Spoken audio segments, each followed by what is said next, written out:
Unpack your knives and say, yes, say, welcome everybody to another episode of the Top Chef RHAP Up. I am Haley Strong. I am here today with Curt Clark. Hi, Curt. What's up? Not much. Hi, Haley. How are you? Great. I am so excited to talk about this episode I for wonder why. reasons. Well, obvious to you. I don't know if it's obvious to our listeners. But we have a special guest today, Chantele Francis. Welcome to the Top Chef RHAP Up. I am so excited to be here. Like, this is an epic episode. Like, we're always looking forward to Restaurant Wars, and we have an epic story to tell about this episode. So I'm just happy to be here, having to talk all about it. We've been keeping our mouth shut for like 8 months, and now we can just let it all out. So I'm excited to be here. So we're always excited about Restaurant Wars, but we're extra excited this season. And that's because Chantele and I both had the opportunity to dine at the restaurants during Restaurant Wars. Both of them. So I dined at one and Haley dined at the other. So that's going to make this podcast fun. Yeah. I'm excited to give some behind the scenes, info and actually talk about how the dishes tasted, which is really great. This was literally a dream come true for me. I can't imagine anything better than going to Restaurant Wars as a huge Top Chef fan. And Chantele, thank you for hooking me up with it. Obviously, there's nobody else. I'm okay, I have access right now. I can get people that I know that love food and love eating and love Top Chef, love Restaurant Wars, and it just so happened that it was in Canada. And so I remember when I saw the first announcement, I think I even probably sent it to you, being like, did you see they're coming to Canada? And I was like, how on earth am I going to get an invite to this? I had no idea how I was going to make it happen. I didn't know what avenue to go. I just had no idea what to do.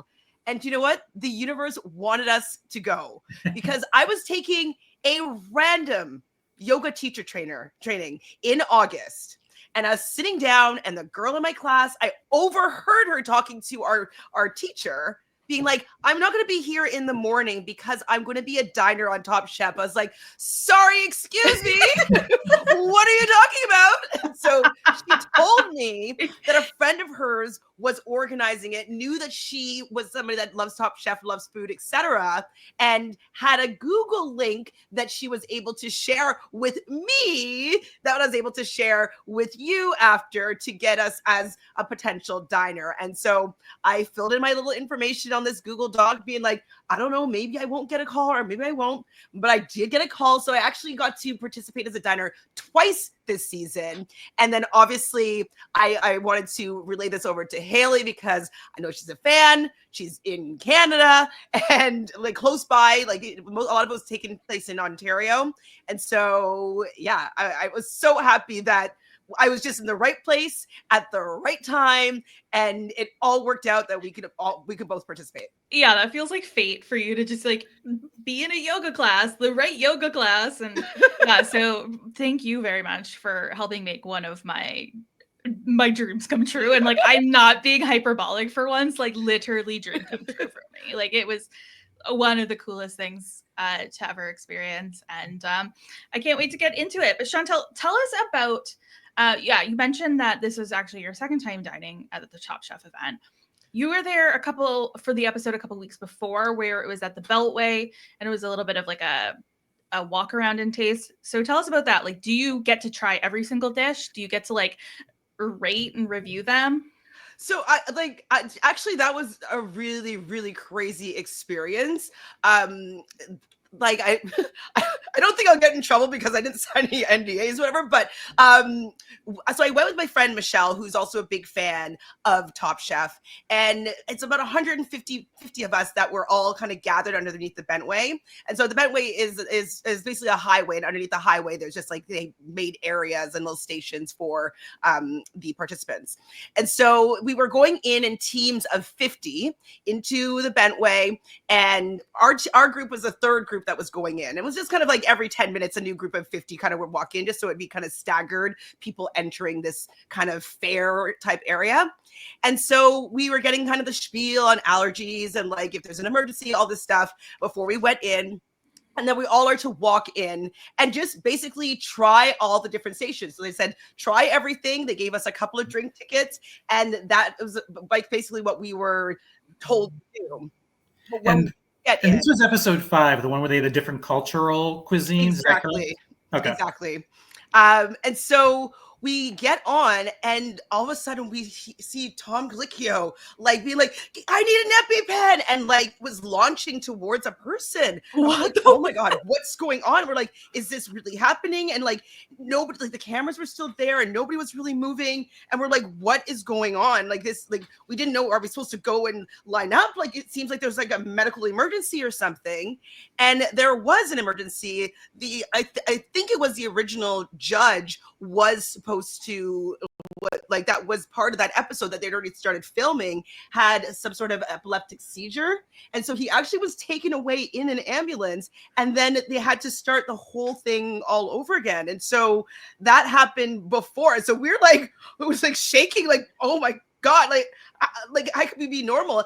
And all the contestants, I don't think they could tell what was going on because they were all just still like cooking and like, you know what I mean? But like this was happening kind of where the judges table kind of would have been. And yeah, so that was the beginning of it. But after we did that, we kind of reset. And we learned that he was completely okay. It's a pre-existing condition that he had, and that like he's been in good hands, he's taken care of. And so we started the whole scene again, where we started walking in ahead of the judges, and the judges walked in, I guess, minus this guest judge for this episode. That's so crazy. It was nuts. I was like, what is happening? Because you just don't know, right? And like the cameras are going and nobody's telling you anything.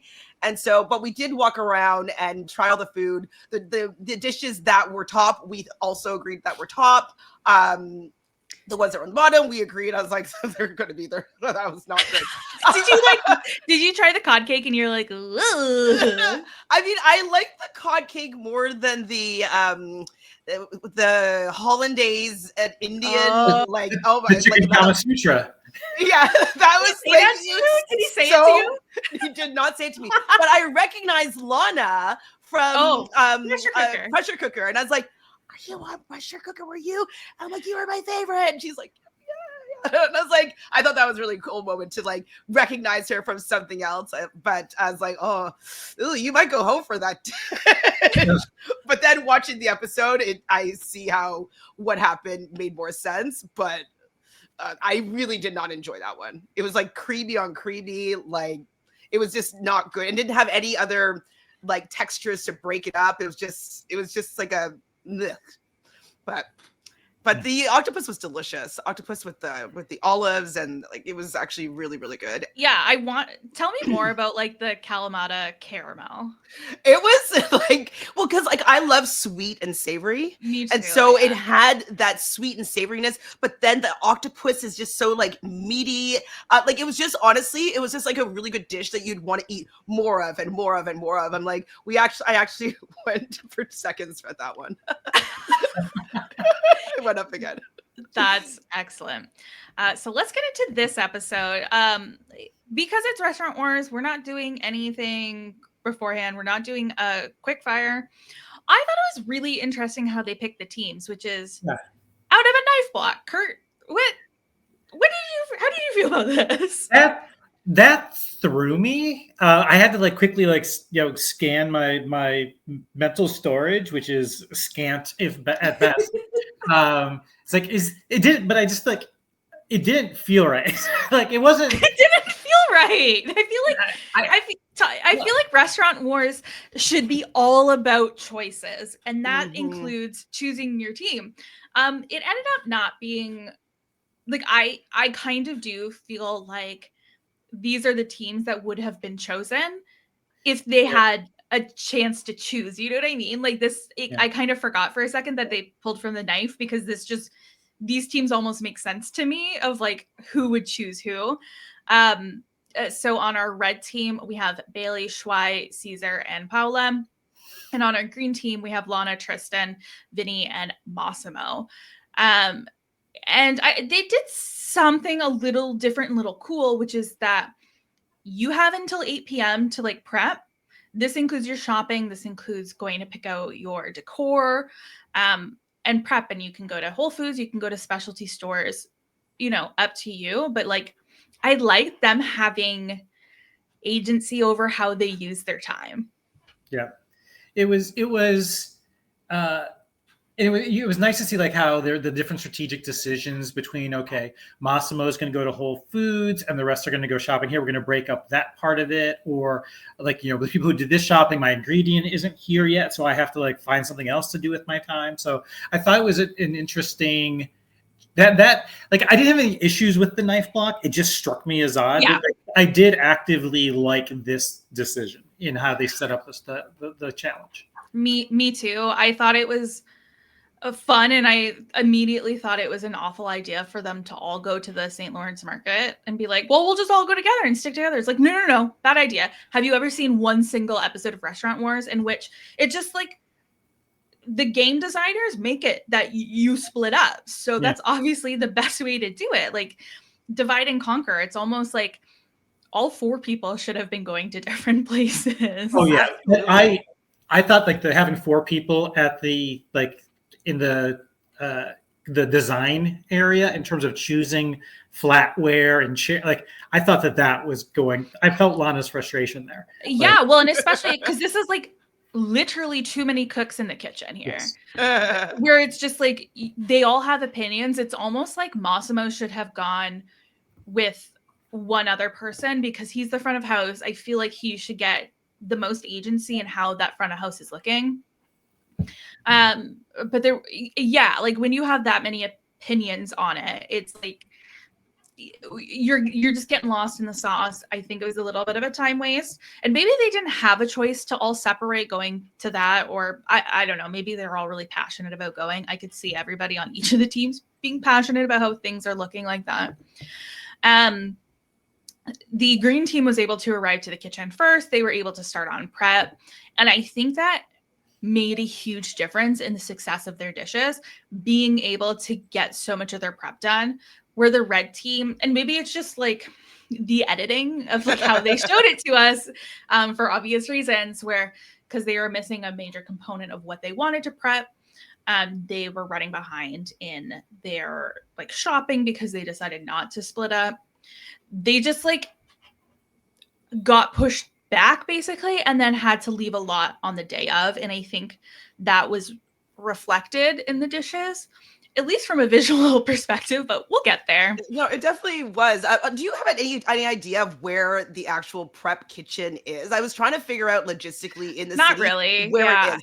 I do know that the location of the event is very far from St. Lawrence Market. St. Lawrence Market is basically by the water, and where the actual restaurant was taking place was all the way at Downsview Station. So that's like basically almost outside of Toronto. And so just like if we're even thinking logistically, the drives, like so having fair. people separated for these long drives, like is definitely not conducive to like getting a lot of work done. Like, wouldn't they have an hour and 15 minutes or something like that to like get everything together, which is not a lot of time to. Yeah, it was like by the time Bailey and Paula got there, they had just like, I think just under an hour left to prep, and like that alone would make me panic. I'm not somebody who also like, I'm never going on a food competition show for many reasons, like not good enough of a cook, obviously not a professional. I also don't thrive under time constraints. Like I am somebody who like in uni I would take my full 6 weeks to do a paper. Like I don't do things last minute. Like I don't it's not for me. I never pulled an all-nighter. Like not happening.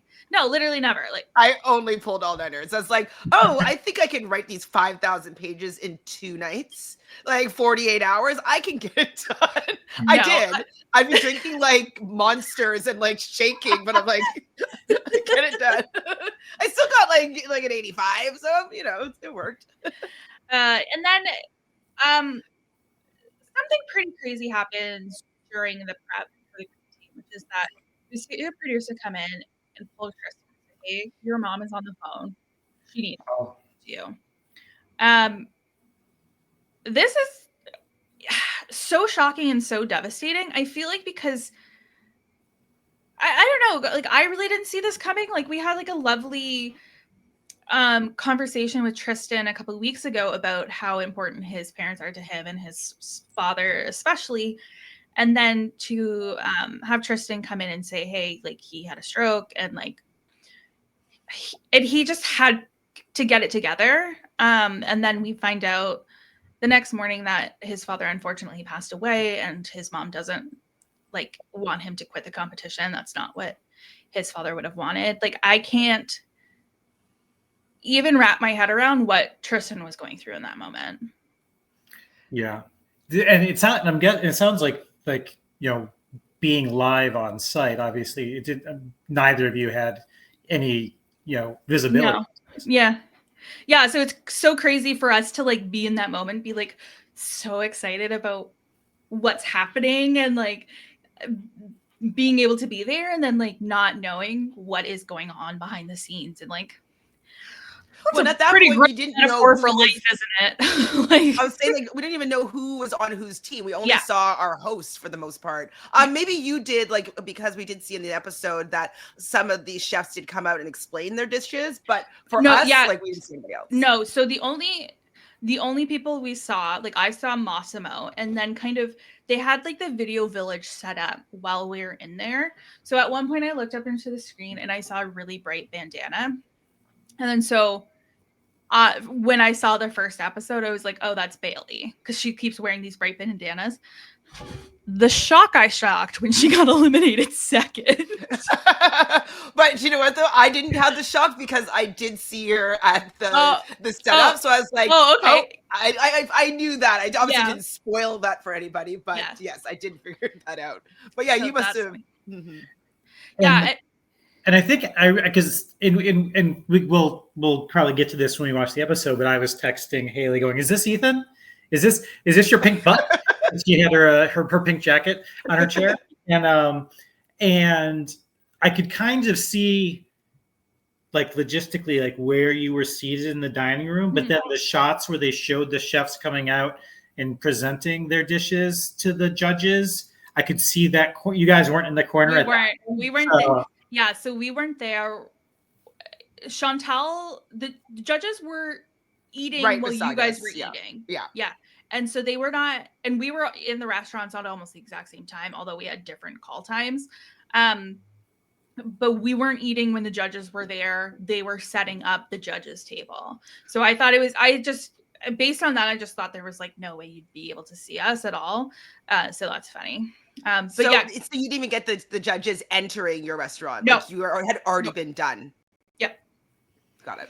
Yeah. And they like, as soon as you're done, they're like, fill out this card. See you later. But you could have probably loitered and gone to our restaurant because they did say like, hey, do you want to stay? But really? Stay? Mm-hmm. Oh, there's some people that had dined at both. Oh, okay. Interesting. Yeah. No. Yeah. We just had the one really.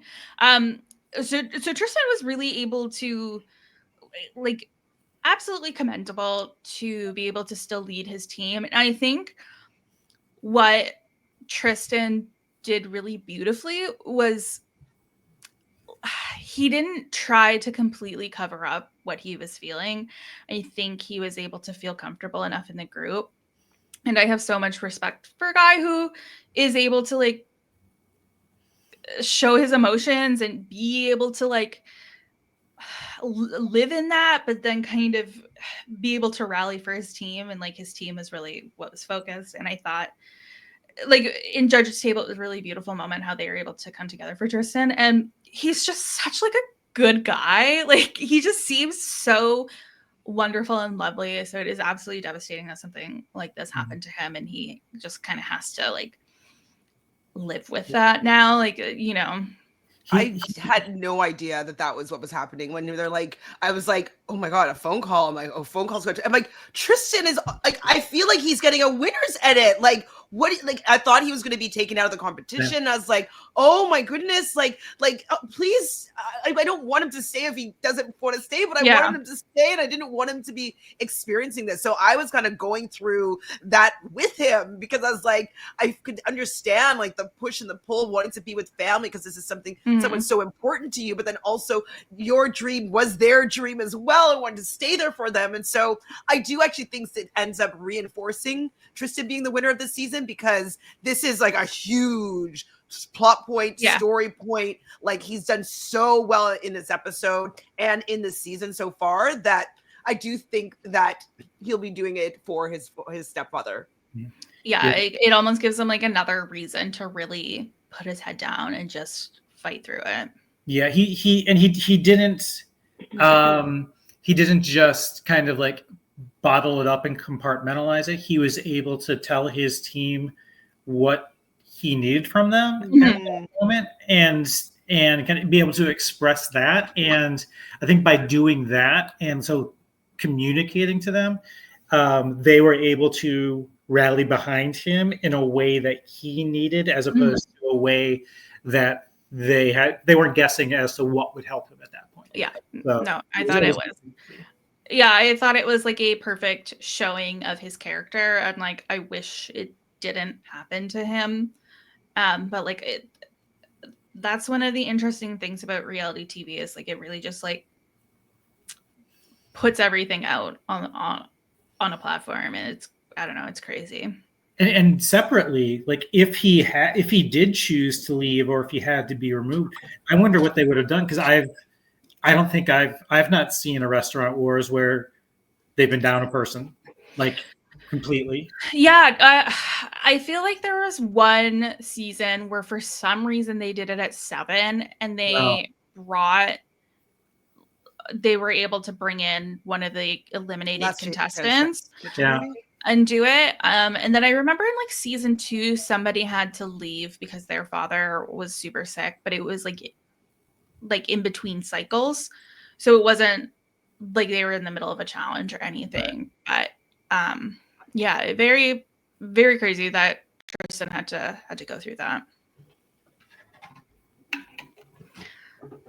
But let's get into the restaurants. How exciting. Woo! Some of the behind the scenes things, you and I each had like different call times. So we had to sit in some chairs in a parking lot and be anxious. And if you had to go to the bathroom, they would get you in a bus and take you to like the venue and take you back. And then, so at that point, I almost physically ran into Gail coming out of the bathroom. Oh, that's so fun! Like physically, I was like, "Oh my god, I'm so sorry." It was like her makeup artist or like her stylist was taking the video of her outfit, which I saw in her Instagram stories this week. I was like, were you in like the background, like? No, I was like, oh god. And then later, I like on one of my other bathroom breaks, I saw it like Nina and whatever. On one of Ethan's bathroom breaks, he saw Tom. And so now you guys are just going to the bathroom to see Judge spotting. I also have the world's smallest bladder. Like this is something like behind the scenes that people I podcast with know, where it's like, hi everyone. Okay, give me 5 minutes or 5 minutes. It takes me 30 seconds. But like I do have to go to the bathroom all the time. And it's like an anxiety thing where it's like, okay, I know I'm not going to be able to go, so I have to go right now. Anyway, so that's basically what's going on here too. Ethan got to see Tom. I did not see Tom. Ethan is lucky I did not see Tom. Yeah. Or else we would not still be together. Tom was also spotted around town when the season started airing. So I believe that they came to Toronto for the season premiere, and he was at a restaurant downtown where my friends were dining. They're like, oh my god, I'm sitting at the table next to Tom Colicchio, and I'm like, I would die. Like, I mean, I knew that it could happen, and like a lot of my friends are foodies or food enthusiasts, and so going to all these delicious restaurants. But to know who Tom is, A, is amazing. I'm like, oh, we're better friends than I thought, and B, like you got to dine at the same restaurant as him, like in IRL, like that's pretty fun. Mm-hmm. Yeah, and I saw it wasn't until after dining when, if you can believe this, when I was on my way to the bathroom, I saw Kristen Kish, and she is like, she's so beautiful on screen, like, she's so pretty. but like in real I have life, like a girl crush on her. I Like, almost died. She's so radiant, like she's like the sun. She is that gorgeous, and she's so tall, and her outfit this episode was so hot. And then seeing that in real life, even hotter. I'll tell you that for free. want to know some more crazy tea? course. So I know, right? So I invited my best friend husband, Dan, as well, and Grace, who we're all friends with from RHAP. She came with us as well. And so Dan, he has a pizza tavern downtown called Danny's Pizza Tavern. And when he's a big fan of Top Chef, he watches it all the time. We talk about it. This is why I wanted to invite him to come.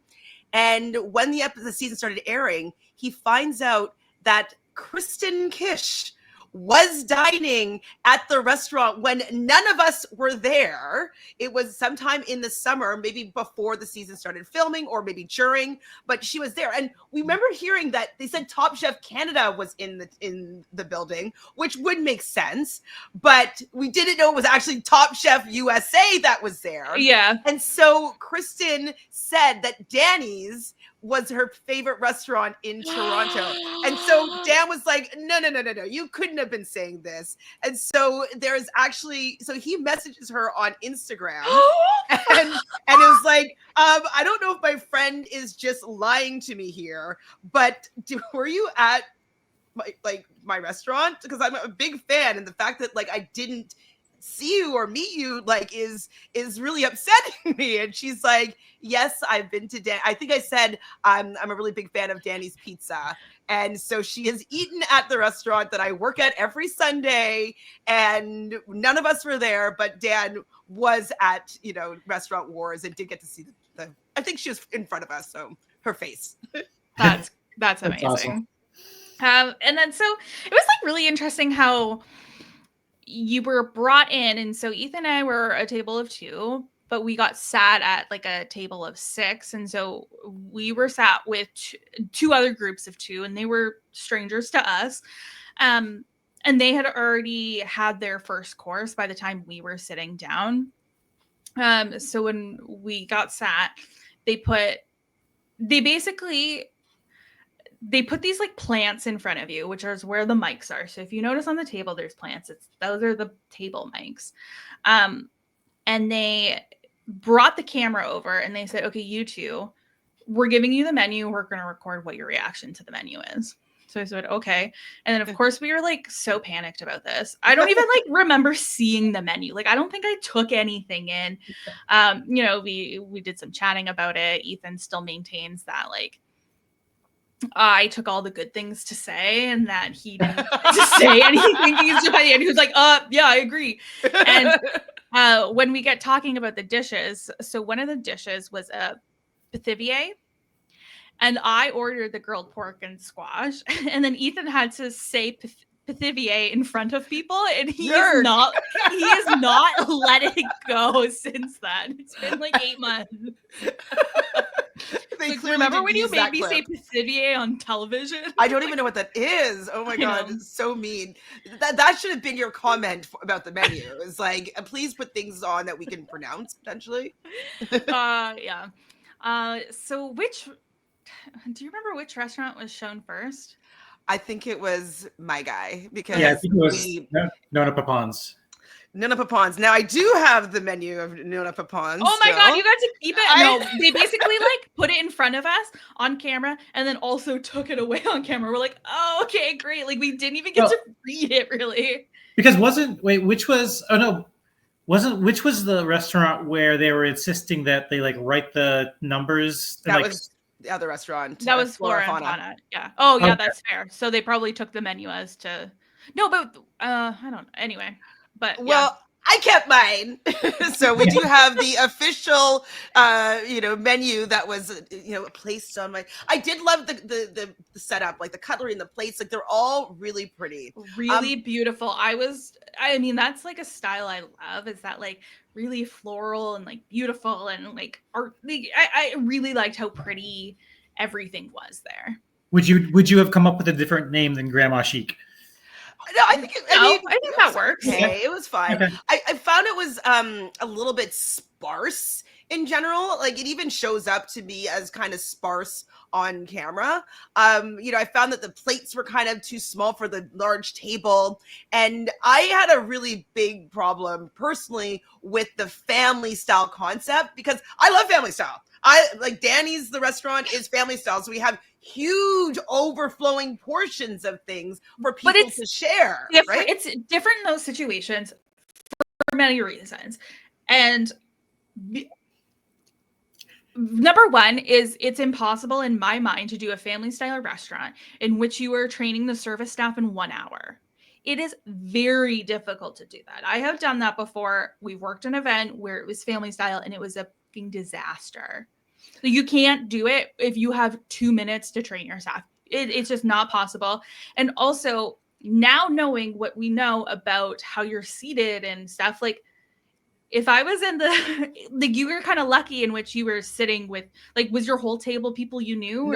No. Half of it was, I knew obviously Grace and Dan, and then the other 3 people we did not know. Yeah. So going into something and not being totally comfortable in which like it was sharing, because it's like, okay, the arancini are here. And like, I feel like it wasn't described well that it's, if 3 people were ordering the arancini, we're putting 3 on the plate. Yeah. And like, those are going to those people. Like, it doesn't make sense. It almost should have been everybody, like, we are just putting down both dishes at the table. Yeah. When they, and that's the family style, is we are putting both dishes at the table. When they set it up as both restaurants are going to serve 3 courses, 2 options for a course, where does family style come from in terms of the ideation? Like it just seemed confusing to me, and and I think it sounded like the customers were confused, and I left starving. I would never think that I would leave starving. We went directly to Danny's Pizza Tavern and ordered food right after. And because like we went kind of hungry because we weren't sure of the setup. For sure, if we were gonna go to both restaurants or like what the food was gonna be. We got takeout from Boston Pizza on the way. That's what I'm saying. The food was great, but we were very hungry. Like, you saw the portions; they were tiny, and that's fine. And with like, family I was style, a free meal. I didn't have to pay for this. Like, I expect volume. Yeah, family style especially. Like ours, I felt like those tiny portions really did fit with what the vibe was. But for family style, it is insane that it wasn't. You know what low volume family style food is? Tapas. That's what you have. Call it tapas. Yeah, it was kind of tapas, actually. Because I was thinking of like all the food that we ended up getting, because we're like, is this it? Right? Because we've got one thing of the was it aguachile? What was it? Aguachile? Yeah. The 2 dishes that were served as appetizers. Bailey's dish was a chipotle chorizo arancini with tonado aioli, and Schwai had a fruity de mar with aguachile and chicharron. They really enjoyed Bailey's dish. The judges said that this was probably their favorite dish of the night. It's just pretty crazy because it's like an arancini. It was good. I've had better like arancinis before in my lifetime. I would order them again. I felt that I wanted more of them, but like we all got, I think in the end, half a ball, right? Oh, okay. I think I don't remember getting my whole ball. I don't know. I might have split a ball. Maybe I had a whole ball, but it wasn't enough arancini. But I actually did not dislike the aguachile as much as the judges did. I don't know if we received it after they had theirs. Like I couldn't tell timing wise from what they were doing when we were eating, but I really liked the chicharron. I wished it was bigger because it was kind of sitting in the aguachile, so half of it got really soggy. And so, but taste wise, it was delicious. So I actually enjoyed the aguachile, definitely more than the judges did. But I could understand them saying that it could have been a little bit more seasoned. But I've had better and worse aguachiles before. So then, did everyone at your table, the whole 6? It was like there was 3 arancinis and you all split them, and then everyone got a little bite of the fruity de mar. Yeah. Okay. All right. Fair enough. Right? It's odd. It's odd because family style to me would be like there's just copious amounts of aguachile, copious amounts of balls, and you know what I mean. We're all like eating it. You know, it's like we had one bite and then we're done. Like what? Yeah, it just didn't seem like an effective strategy for this particular challenge. What they could have done, in my opinion, I don't know if it meets the brief, because if you're saying that it had to be courses, but like make a family style plate of a bunch of balls and like how many people? Yeah. Oh, there's 6 people. Let's make a plate for 6 people of these balls. Oh, there's 6 people. 6 people are going to like a portion size of the aguachile, and just put them on 2 sides of the table, and like that's would be fine. Like that makes sense to me for family style. Like for family style, it's just like everyone gets everything. Like that's just like I don't, and I think we saw that in like the service staff being a little confused of just being like, oh, well, there's 6 people at the table, so there's everyone gets an arancini. Like that's what makes sense. It's the first time we've seen we saw some staffing tension in this episode. That's the first time in several seasons. But I thought it was interesting that they called out, like it seemed like there's one superstar server who got to like explain who is like taking Shuai's job basically. Like Shuai was like, actually, you are the head of household. You are the head of the front. Yeah. Did you guys watch Top Chef Canada this season? I did. Yeah, it was a good season. Okay, because like I know a couple people that were on that season, and so how Shanti always he's somebody that I worked with in Vancouver many years ago, and so he would go and have these elaborate explanations. We take you down this journey of like you know what I mean. He's into this elaborate thing, and yes, they were over the top, but I do think the judges appreciated that he told a story. He came and brought them on the journey of everybody's food, and he kind of tied everybody's dishes together. It wasn't so clunky and like, you know, disjointed and and especially like in comparison to what we saw in Flora and Fauna, which is that the chefs came out with their dishes. I thought that was cool. I thought it was really cool. We've seen so many seasons of restaurant wars where the judges are, where's the person to greet it? Like where's at the front of house? Like what? Like in what? Love Shuai.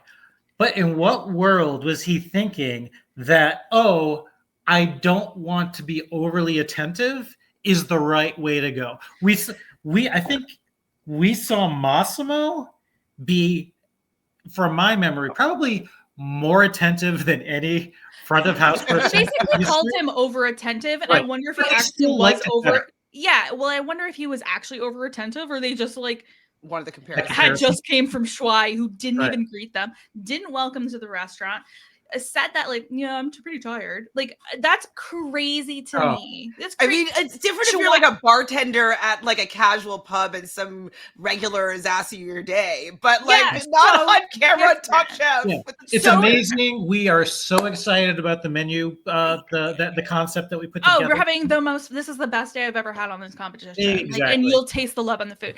Shuai's performance this episode was shockingly bad, and it is a miracle to me that he wasn't who went home. And I thought he was going home when I was dining, right? Because we're just like, the food it's okay, it's good, but like it's just really mid. The portion size it just really put us off.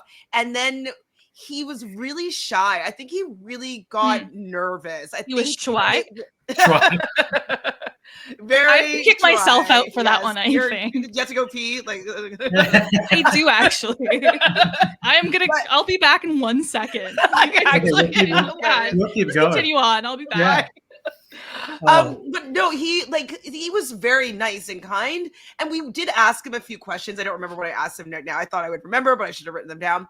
But we talked to him a little bit, and it did just appear that he was a bit nervous, a little bit kind of apprehensive. I don't think he's as comfortable in front of house as somebody that was taking on this role would need to be. And so I really thought that he was going to be the one going home, because I did think that they must have had the failing restaurant or the less enjoyed restaurant, and I thought that he would have been, the head of the ship. Now they didn't have. I know you have the menu in front of you. They didn't list on the dishes the chefs. No. Did they? Because you guys wouldn't know as the. I guess that'd be a huge spoiler if you came back with the. listed all the final 8 contestants on the menu. I mean, So, I would never share that Yeah. just because I've worked in film and television, and I'm like, I know Yeah. how much they don't like spoilers and that kind of Yeah. nature.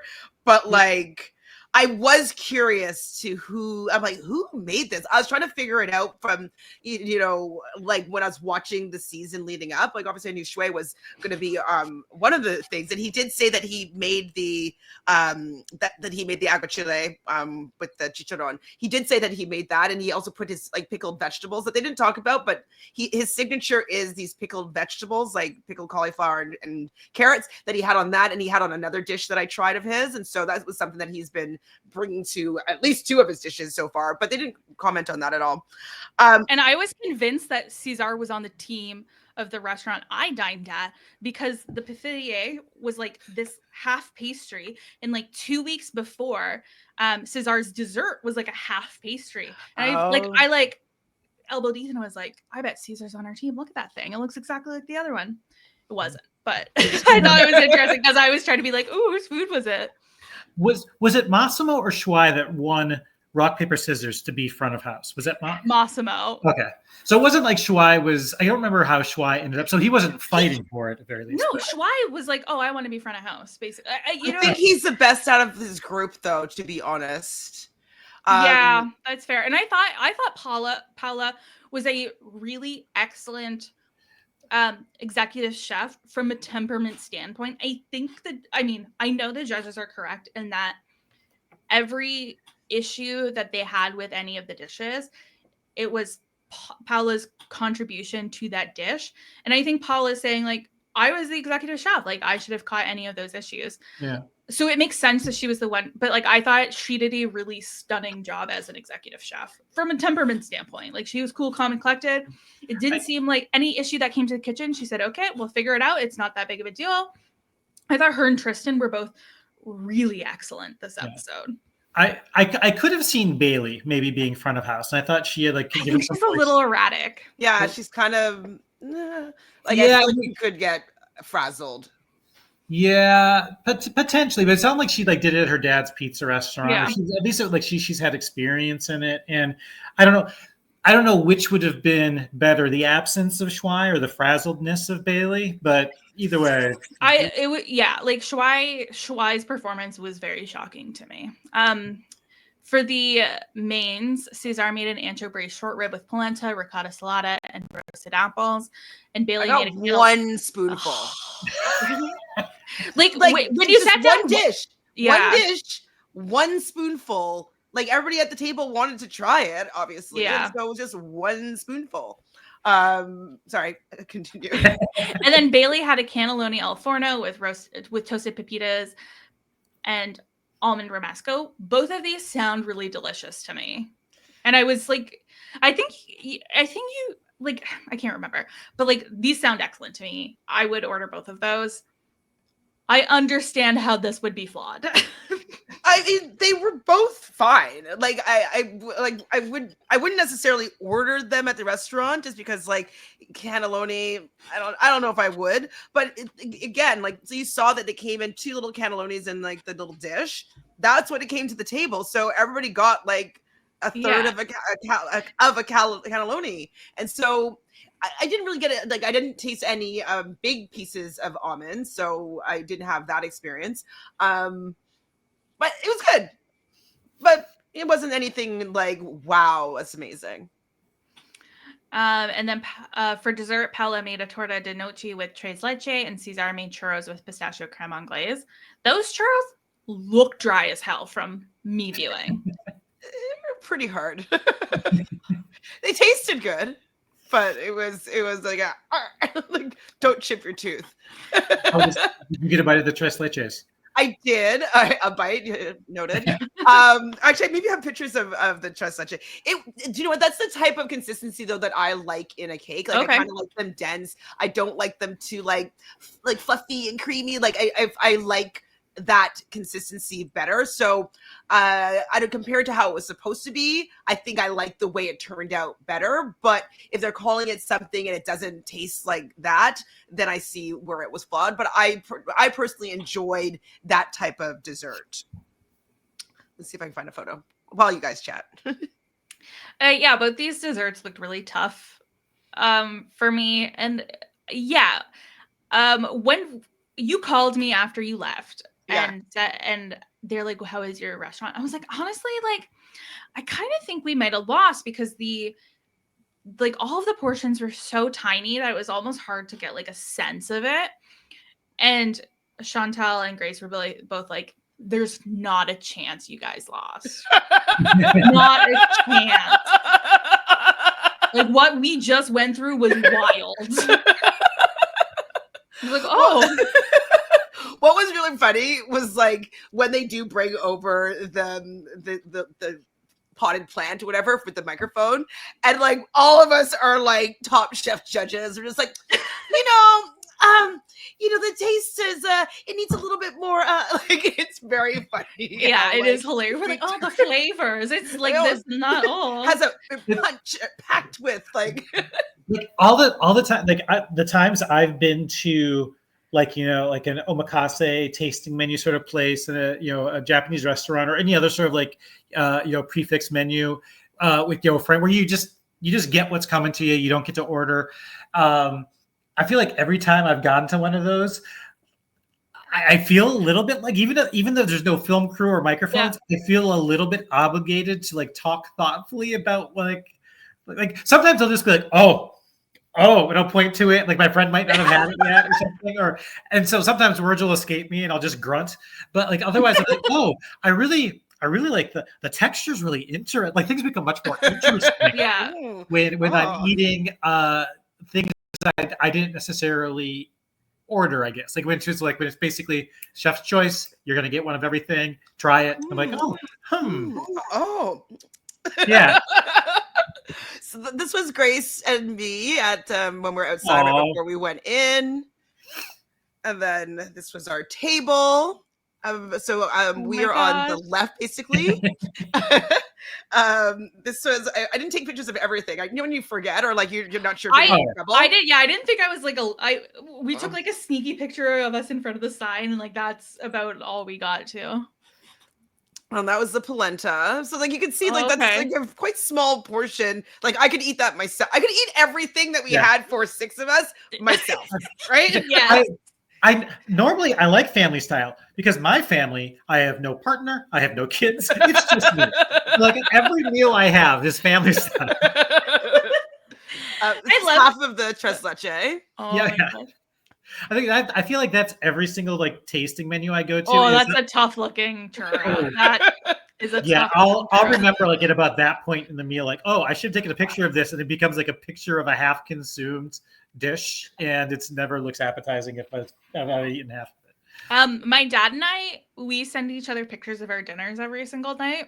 Oh, and like I know it's a good way for me to know he's still alive every day. Oh my god, look at you guys. Yeah, the restaurants were really cute. His pictures are hilarious because he's a boomer who's like only recently learned how to use a camera, and sometimes he will forget until like halfway through or like at the end just show me like his plate of crumbs and is like, that was a ham sandwich. Fair enough, Dad. Flora and Fauna.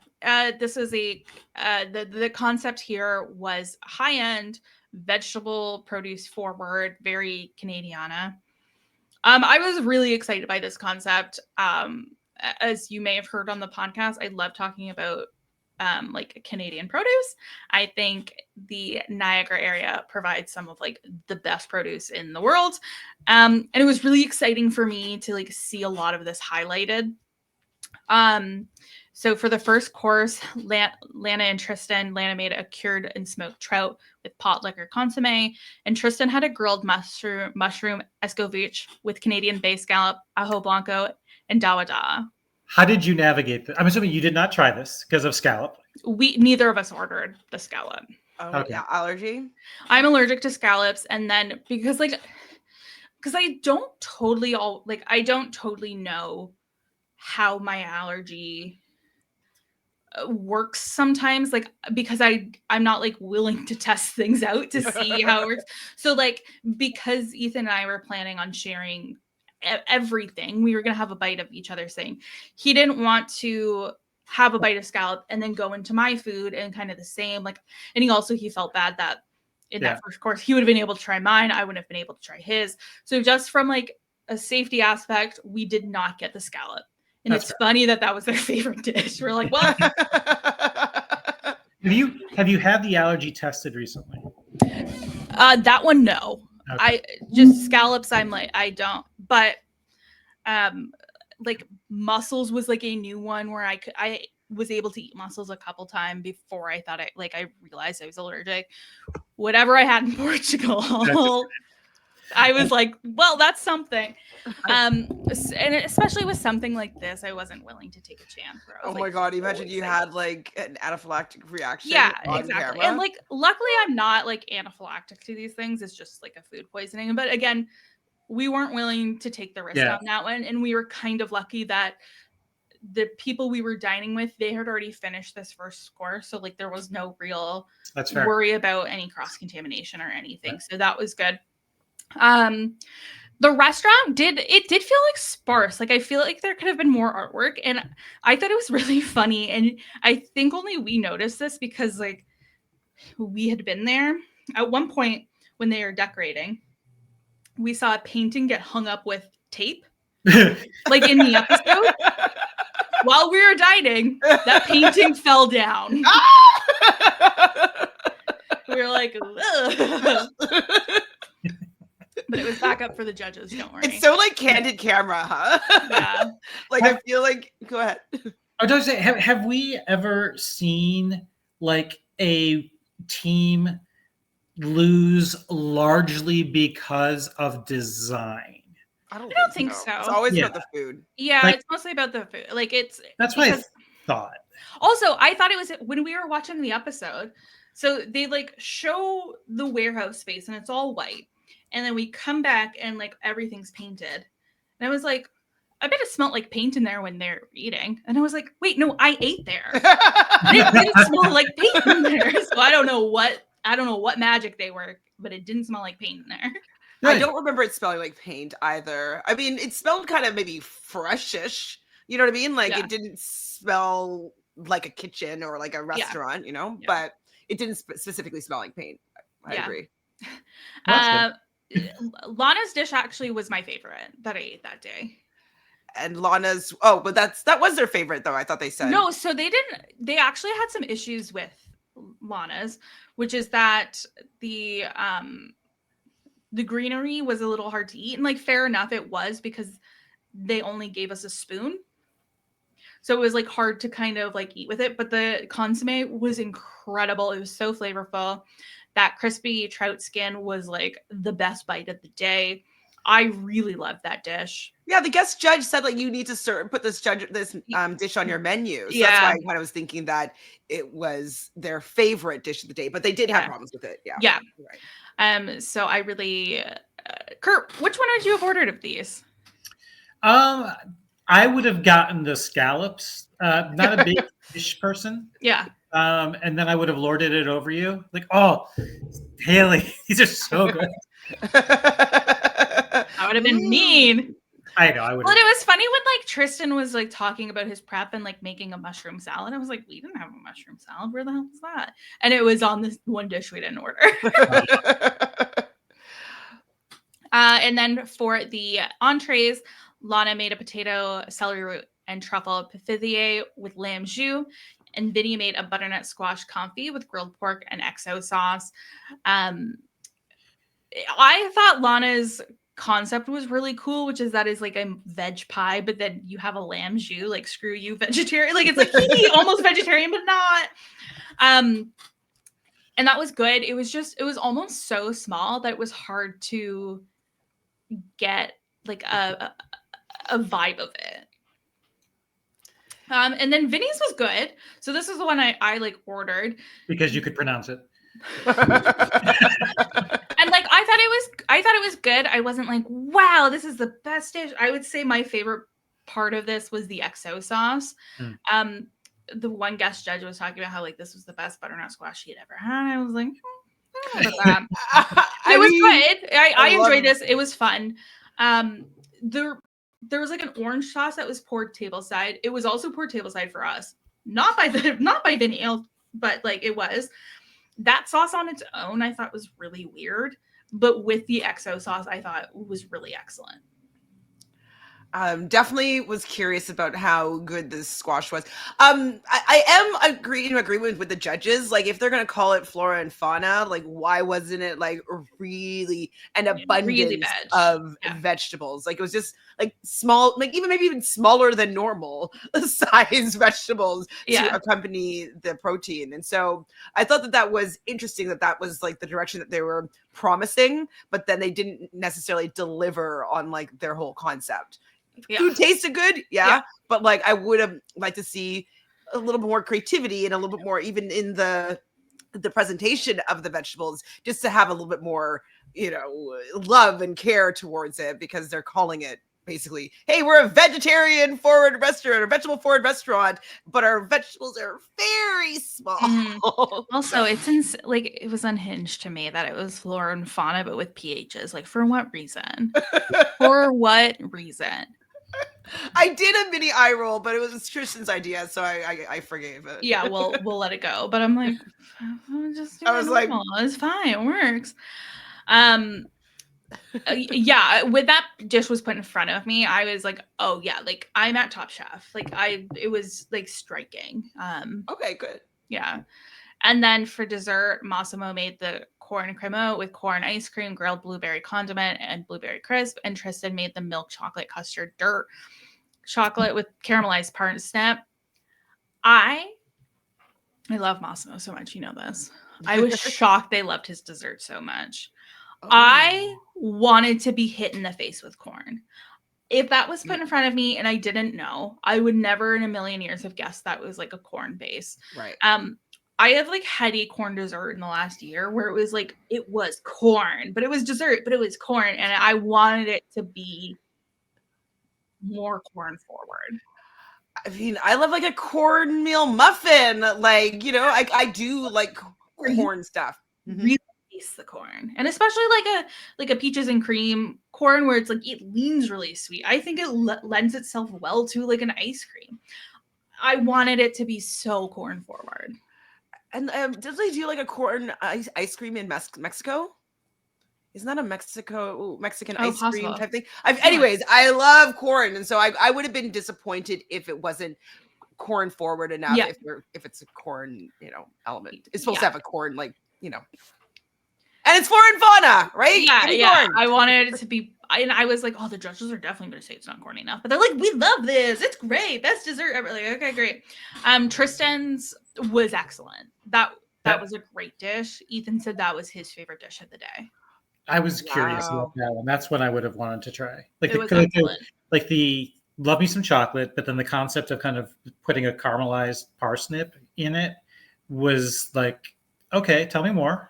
I would like to try this. Yeah, it was like so rich and lovely and creamy, and it was an excellent dessert. Well, and it's also nice that he's using these vegetables in a dessert. Cool. So cool to me. I love that concept. I love that they were able to carry that concept into dessert as well. Mm-hmm. And it felt, honestly, I think both restaurant concepts were cohesive in their own way. Like, they got what, like, I feel like both were able to make dishes that stuck to the concept. And I feel like I heard, and we didn't see it in the episode, that they basically, like, I feel like we heard in an interview that Kristen said, or Tom said, that they were told for Restaurant Wars, like, we're not doing one of these global ass effing restaurants where everyone just makes a dish that they want to make. And we always say it's global. So like, I love that both these concepts were, you read the menu and you go, okay, yeah, I get where they're going with this concept. They were tighter and more defined. Yes. Yeah, their concept was cohesive with what they all presented, which is cool. And like, I was raw vegan for like a year, 10 years ago. And I remember like how we were able to really, like, I took a lot of raw vegan cooking classes just to understand how to prepare things and like use my dehydrator and this and that. And so I really wish though that they just kind of maybe leaned it more into that, because there's so much of creative work of using vegetables and putting them into sweet and savory dishes and kind of reinventing vegetables. So that's why I like the idea of the parsnip, because I was like, yeah, that's like along the lines of raw veganism, where like, you're using avocado to make a mousse, and just stuff like that that you might think of more in the savory world, but then they're bringing it into to make tasty desserts, but with vegetables. So I will say one thing they did not skimp on was the wine. Josh wine? It was Josh wine, and I was pissed, I'll tell you that. I was like, what is that? Is that Josh wine? Give me rosé, but I'm mad. We did have a cocktail that went along that with was cool. Yeah, we didn't get that. But they didn't talk about the cocktail, or did I miss didn't. No, they literally didn't. I saw judges table, and they each had a cocktail, and I was like, what's that? What's that? I didn't get one. What's that? They did say, I think it was your restaurant, Haley. Yeah, so they just got the sparkling, but Chantel's restaurant had a cocktail that was not chatted about at all. Oh, wow. Yeah, so it was kind of like, it was very like ginger beer and cinnamon and nutmeg. Like it was a lot of spices, we'll say. It's almost not a great cocktail before a meal like this, where it's like so heavy in that. It's like a cocktail bar cocktail. Yes, I would say more like that, and more like a dessert. It wasn't like a palate cleanser to lead you into the journey. It kind of like had a lot of flavors that kind of, I don't know if it was the best way to start off the progression. It sounds vaguely wintry, but you weren't there in winter. It was very the hottest week of September. It was very hot. Okay. I drank so much Saratoga Springs water that day. Nice. Flat or sparkling? Did you get a case? We have one of the bottles downstairs. We kept it as like our souvenir. I meant to bring it upstairs and I forgot. But yeah, like the food was good. We had a great time. Last thing though that was fun though is that, so that's Dad. You can, in another shot, you can see like my nose here. So he had like two big clips of him eating, just like sitting there eating. And Haley was saying, what were you telling me, Haley, about this scene? So like Ethan and I were watching that. We were like, can you imagine how fun it would be if you were just like on Top Chef, just like eating? You didn't have a line to say. You were just been like, yeah, I'm having a time. Like that's the dream right there. Yeah. I love that. Yeah, so we actually, like, you could see us in some of the backgrounds when Massimo was dealing with some of the service issues. We didn't run into anything like that. But that was really fun. You had a really great shot of Ethan. Like, that's so fun. And then my back was on it a couple times. And I almost think that's funnier because 10 years ago now, I did one of the dining experiences on Top Chef for Top Chef California. And I wasn't like watching the show back then. So it wasn't like, it was obviously it's very cool, but it wasn't as like special. But you could only see my back in that too. So I think it's very funny that 10 years later, it is still my back on still my back on Top Chef. And then so when we are kind of finishing up our meal, that's when Massimo came and said hi, and he said thanks for coming, and he was very warm. He was asking us where we were from, and I found there was like a lot of Americans there. Like a lot of people traveled to come to Restaurant Wars, and so I thought that was funny. Did he get down low next to your table? He didn't. No, like we were all standing up at that point, and he was very warm, and like we talked about like some Niagara wineries and everything. And then as we were leaving, he came up again and said like, "Bye, thank you for coming in." Nice. So like he was very lovely, and like I think he would have been my favorite on the season anyway. But obviously, I'm very biased. You know what's crazy though, being in there, because I guess you didn't experience the judges being there. You can't really hear the judges at all. But like I know where they're wearing mics and all that stuff, but like it's so clear what they're talking about at their table. Yeah. And I'm like, I can't hear. We were like 3 feet away from them, and I could not hear them at all. So I thought it was really also interesting to see how much was being said when we were there in the restaurant. And we did see them leave and go to your restaurant. We were there for that whole transition, and it was just so quiet. They got it so funny. Mm-hmm. But yeah, it was like a really awesome experience. And then we go to judges table, and Flora and Fauna ended up being our winners, and then Tristan won overall. He was able to share with them at that point, the judges, like what he had been through that week.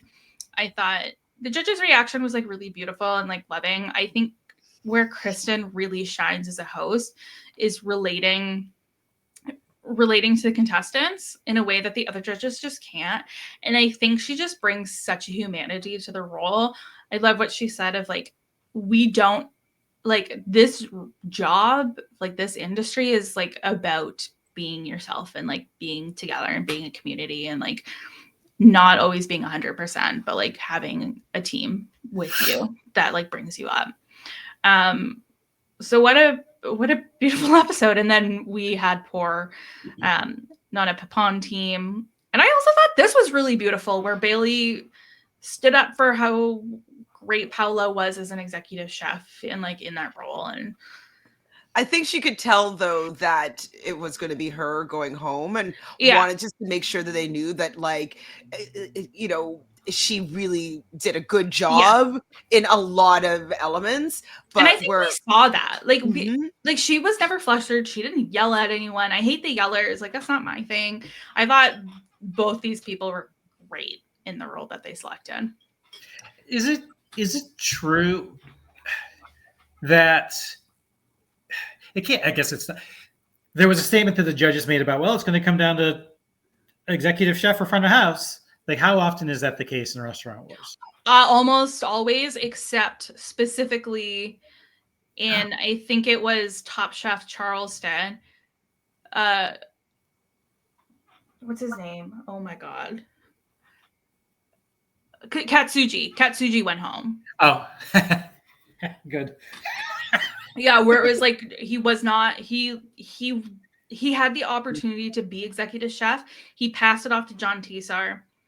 Tried to sewer John, and then also like was making a lot of dishes and like not all of them are successful, and Katsuji went home that episode. Got some more Katsuji news later, so bookmark that. Ooh. All right. Yeah, so that's the episode. Congrats to Tristan. Chantele, do you have any other comments on the episode? I mean, I kind of felt as though Paula was going to I feel like she escaped going home multiple times, so I do feel like this was her time to kind of leave the season. And yeah, I really enjoyed Restaurant Wars. I really loved being literally a fly on the wall to be able to see how it all goes down, just to have that experience. It was just so delightful. Like obviously I'm commenting on like this wasn't great or this wasn't that, but like being there was so freaking cool and awesome. And like I didn't want it to end. I wanted to stay, and I'm like, can I order more? Can I be here a little bit longer? And so I'm so pleased as punch that I got to experience my favorite episode of one of my favorite shows from like an insider's perspective. So I really enjoyed the episode, and the fact that it was so like there was all this emotional stuff that was also layered underneath it that I didn't know anything about really made this episode really special. And just to kind of echo what I said at the beginning, I feel like this is Tristan's season. I think that he might take this one home. Yeah, especially, and I'm gonna be honest with everyone, I forgot to watch Last Chance Kitchen. Okay. But earlier, Curt, I'm so sorry to call you out of the podcast. Did you earlier have Paula as the green? Okay, I was noticing as well. Not only did I realize in our spread, so for everyone who's potentially new to the podcast, I maintain a spreadsheet of all the dishes everyone makes. I also mistakenly called Paula Laura in the spreadsheet. I've changed that for the Nana Papan group. But then I was looking down at LCK. I'm like, wait a minute, why do I have that? Why do I have that Paula advanced and Katiana was eliminated? Because that was not the case. I was like just about to say, I was like, in my mind, the only thing that could happen is like Katiana comes back from LCK and like makes a run near the end, but she went home on this LCK. And then I go, look, I'm like, Katiana's green now? Okay. So tell me everything about LCK. I changed it literally like 3 minutes ago when I was looking ahead to LCK. So the challenge was basically that initially they were told that they had to. This is Katiana and Paula. they had to make a dish that tells a story. And that was just kind of springboarded off the fact that he thought that both restaurants had strong kind of stories behind them, which we've already discussed. Yeah. But apparently something that I didn't really pick up on, but they kind of told through flashbacks, was that Paula has a problem with over-saucing things. And so she wanted to, okay. Yeah. You know what? Now that you say that, I get that. yeah. And so they had to make a dish that tells a story, but the dish also had to include a sauce. So Katiana made a seared scallops with snap peas and wasabi greens and a potato onion sauce and yuzu soy ginger sauce. Whereas Paula made an encadado sauce lobster with southern succotash. Tom quite liked both of them. And it looked like it was actually going to be a hard kind of decision for him to make, but he ended up it wasn't that there was anything, terribly wrong with Paula's dish, but he just liked Katiana's like that much better. I think it was like a wiser, more thoughtful approach to the saucing. But there wasn't much of a story there. Katiana continues on her winning streak. I was kind of keeping one ear open for like some sort of clues about you only have 2 more challenges or 1 more challenge to go. I watched this on Peacock, which has a weird habit of cutting out, like when you get to the end of something streaming, it'll be like 10, 9. Oh, yes. Yeah. Yeah. For some reason on Peacock, that countdown starts before the episode is over. Oh. So it always ends up ending probably 30 seconds before the episode ends. So, you already know who the winner is, but there's like the outro discussions that are cut off. But anyway, Katiana is still in the competition and Paula is not. So I should have just denied it. It was like, no, Katiana was green on the spreadsheet. Well, I remember I looked at it and I was like, maybe I'm just confused as to what that part was, because I was like, I don't know what's going on here. You can watch it on YouTube. Bravo on YouTube has all of Last Chance Kitchen. They do. I'm a bad podcaster and forgot. Oh no, it's fine. I'm just saying instead of watching it on Peacock, at least you'll get the outro. Yeah, but that was the episode. So exciting. Dream come true. Chantele, I have you to thank for that. So thank you for thinking of me. And I can't thank you enough. It was really great. But what's wild though too is that, it would have been interesting if you had been able to go to the one beforehand, because I was trying to get you to go because they were looking for diners for the episode before, which was in Haley's region. They had emailed me and said like, hey, are you able to come to this one? I wasn't, because I was already rearranging my work schedule in a really weird way to be able to go up to Toronto on like a Friday. So I just couldn't maneuver to go on the Tuesday. Right. You'd already changed it. Yeah. Which would have been cool, but do you know where they did it? Yeah, it was at Ravine Winery. So, but if I had to pick going tonight or restaurant wars, I would have picked being able to go to restaurant. This is questionable pizza at Ravine. Yeah. It didn't look great, but it was in your area, and I was helping them try to find people that would live in the area that could maybe go. And so, but when you said that you were already signed up to go to Restaurant Wars, I'm like, perfect, see you there. Yeah. Amazing. Yeah. So Curt, what did you eat this week? Nothing terribly exciting. It's been kind of a slowish week. I did through a meal kit make it was like a garlicky shrimp couscous with these kind of chili flake spiced broccoli that I roasted in the oven. That was actually pretty good. And this is going to sound really mundane. I made a tuna melt through a meal kit. You're like, okay, Curt, why would you do that? But it was because it was literally here's the can of tuna, but then it's having you mix in celery salt, which I don't have. But it came with the meal kit, mixing in dicing up onion and throwing it in there, adding your own mayo, which is so stupid simple, but it was fun. And then it was just treating it like a grilled cheese with a little bit of Gouda on one side of the tuna and some shredded Monterey Jack on the other side, and then there also made basically potato wedges as a side for it. That was pretty good. Last week, I talked a little bit about a couple cooking shows. So I finished watching the first season of 24 and 24. Even though Marcel was one of the only 2 contestants I knew on the show, there were so many judges I knew. Brooke was a judge. The Voltaggio brothers were judges. Eric Adepera from Top Chef. So there were so many guest judges that I knew, and I really enjoyed the cooking show again. So that's where 24 chefs face 24 challenges in 24 hours. So like they are getting loopy by the end of the show, and like my nightmare, having to stay up for 24 hours. No, thank you. And cook at 9. Yeah, and cook. No, like at 9. There was like 8 3-hour shifts, and like the first shift there's one shift about simplicity and one about plating, and like sometimes if you won the first challenge in that shift, you got to nap. You got to nap for the next couple hours. All right. Yeah.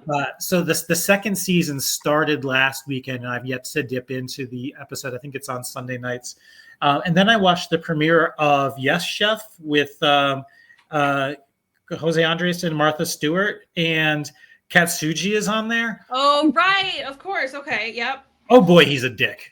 Like oh yeah, because didn't you say it's almost like Hell Kitchen-y, where they're trying to like they take all these people who are like known for being like ugh. Oh yeah, the very first episode, and there's minor spoilers in this. The very first episode, they gather people, like you're probably wondering like why you're here, and then they go to like video of these people's like coworkers and chefs and family members saying this person's a dick in the kitchen, and they were each asked to submit basically it was like a 4-course tasting menu that represented their style and their taste prior to them coming on the show. And then during at the very beginning of the episode, they pick, here are the 3 tasting menus that we like the most. And one of them was Katsuji's. And these 3 people were basically the team captains, and they drafted 3 teams of 4. And so they start menu planning for like 20 minutes. And then the 3 captains are called over to the judges and said, okay, you've just been menu planning for 20 minutes. You can either go back and continue with that menu that you've been working on with your team, or you can completely pivot and switch to the tasting menu you submitted, which is all your idea. And 2 of the 3 captains said, nope, we've been working on this with our team. We're going to go with this. And then Katsuji's, we're switching to my menu. And everybody on his team was so pissed off. He's kind of, it feels it's a little bit performative in terms of he knows he's being an asshole. I was just going to ask, like, does it feel like I could see him being like, I am on this show to be a character, and that's what I'm going to do. Yeah. So it was entertaining. I'm planning on continuing to watch it. It's on Monday nights on, I think, NBC. But yeah, so that's Yes Chef. And it was interesting. You have a mix of people who are self-described like I'm a bitch and I'll own it. You have people who are like I'm a perfectionist and only I can do things right, but it also is how I self-sabotage sort of thing. You have people who are like too introverted and need to speak up. So all of these people have some sort of problem in the kitchen. It's not that they're all jerks. But anyway, so 24 and 24 and Yes Chef are 2 things I am enjoying. Well, I have a story to go along with Yes Chef. So a really good friend of mine, I've known him for like 25 years. He was like a general manager for this new chef concept, LSL, which is 3 Michelin star chefs. And they basically do a tasting menu for 9 to 11 guests every night, just sitting around the counter. And we have the chef like leading on this journey. And it was the most expensive meal I've ever experienced. It was $700 a head, plus $300 per person for a wine pairing. And my friend wanted us to come by, and so he took care of this for us. And so, but it was a fantastic meal. Like I'll show you like the video I kind of put up of it, whatever. Of all the different, dining items that I had or whatnot.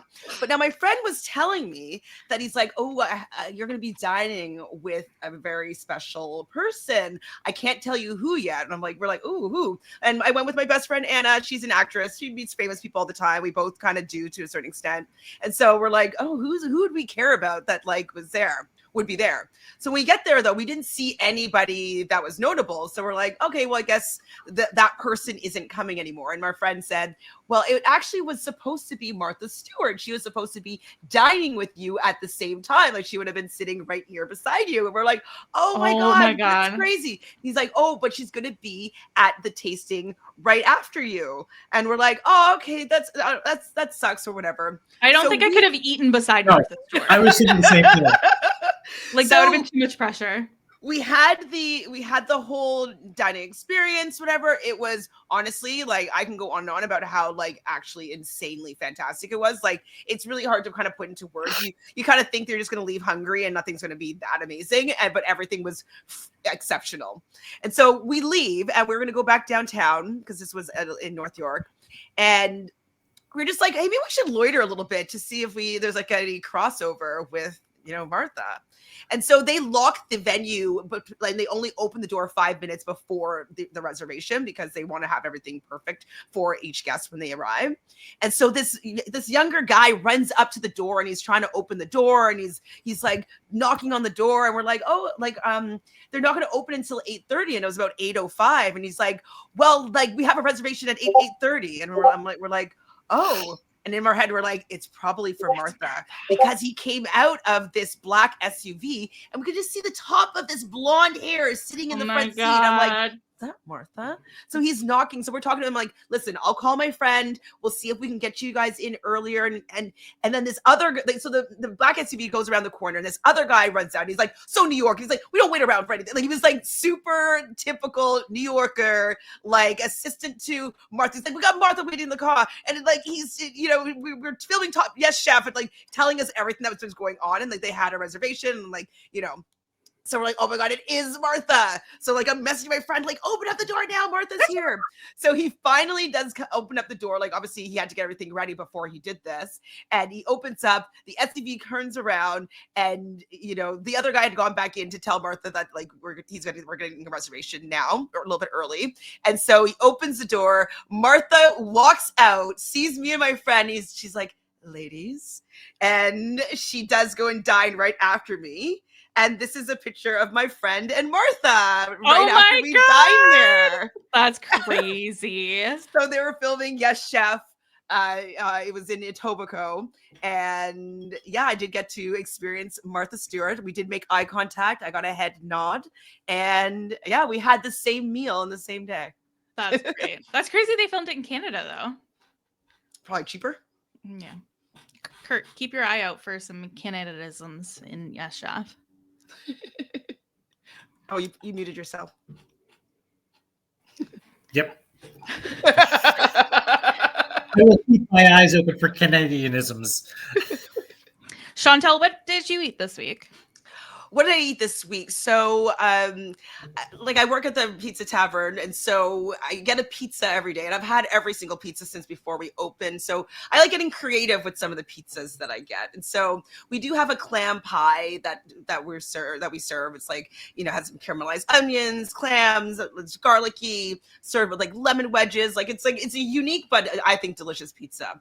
But I have it all the time. And so to zhuzh it up a little bit, I got them to have the clam pie with a little bit of chimichurri with bacon and anchovies. And it's like those super fancy anchovies that are not super salty. Like, they're just so good. And so that's the pizza that I took home last week. And I'll probably get again tonight. Yeah, you were talking about Danny's Pizza, and I looked up the menu, and it is now on my Toronto list. Next time we go up to Toronto, tell me, and I will take care of you.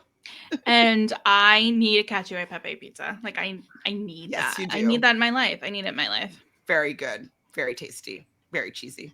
What did I eat this week? Monday, I got a bag of chili out of the freezer, and that was excellent, actually. Oh, you know what? I went to a barbecue restaurant on Sunday because we recorded kind of early last week. So I went to a barbecue restaurant. It's called Memphis Fire Barbecue. It's kind of close to Hamilton. It's delicious. We had an excellent time. Let's see. Monday, I had freezer chili. It was really good. And I made freezer chili. I made it a couple weeks ago and put it in the freezer. And then I made some cornbread to go along with it, and that was great. Was it corny? Corn forward? Could have been more corn forward. What else? Oh, Ethan had it in his head this week that we needed to make a ragu. And we had like a cut of meat, some sort of cut of meat in the freezer. It was like, okay, boil or put this in the pot all day long, slow cook it. So I did, and then we mixed it with some sauce that we had in the freezer, and it was really excellent. We made enough that we were able to freeze it again, freeze the ragu. So I can't wait to eat that again later. And then this week I got it's called Odd Bunch. It's like a subscription service where they kind of send you the unloved vegetables. So like either not a hot vegetable, like cute looking, or it's like getting close to like its best before date. So I did like it was like $20 for the like one person for 1 week box, and it had so much stuff in it that's like for both of us for 2 weeks. Like it was a lot of stuff. And so I'm really excited to kind of make stuff with it. I've already started. So we got some peppers. So I cut up some peppers and made some savory breakfast muffins with some breakfast sausage, and those turned out really good. And then what else? Oh, I made some homemade ranch today, because a couple of weeks ago with Jim, we were talking about homemade ranch, and I've been dying for it ever since. So I made some of that and cut up some of the cucumbers that were in it. So I'm excited to do more with that box. And then had sushi on Friday, and that was delicious. I was just craving sushi. And then, yeah, that was kind of my week, and it was a good one. And I'm excited for this week coming up and cooking more with that Odd Bunch box. But yeah. Chantele, where can people find you on the internet if you want to be found on the internet? If I want to be found on the internet, on Instagram at ChanFranFran or at Reality Realness with 3 S's. My YouTube channel is Reality Realness with 3 S's. Also, I've been covering Pop the Balloon from Netflix on Chappelle's channel, RHAP Kickback. Say that 3 times fast. And so we did record episode 4. We had some good stories because Chappelle had an encounter with one of the contestants, and I had a similar encounter with another contestant of the same name. And we basically get into each other's business about dating and our icks and all that stuff. It's just it's a fun time to talk about with Chappelle. And then I'm also going to be doing with Taryn. I'm going to be doing a retrospective on BB19. So if you know, I will be reliving that season this week with Taryn. So you'll be seeing me around a couple times if you tune in. Curt, where can people find you? You can find me at Curt Clark on Instagram. I need to post more photos of food, but I think that I forgot I made these sesame soy pork bowls with sriracha mayo, cilantro, and crispy onions. I forgot to talk about that, but that's in my feed along with books I've been reading. Haven't escaped any rooms recently, but yeah, give me a follow over on the Insta. And you can find me on Instagram at @strong_, and you can check out everything I am reading over on my Bookstagram account at The Strong Library. It's been a while, but I am in a reading slump right now. I am in a hardcore reading slump, so I am just trying to push through that, and I'm not doing a good job at it, but I'm still posting stuff, so check that out. And until next time, pack your knives and go. Bye.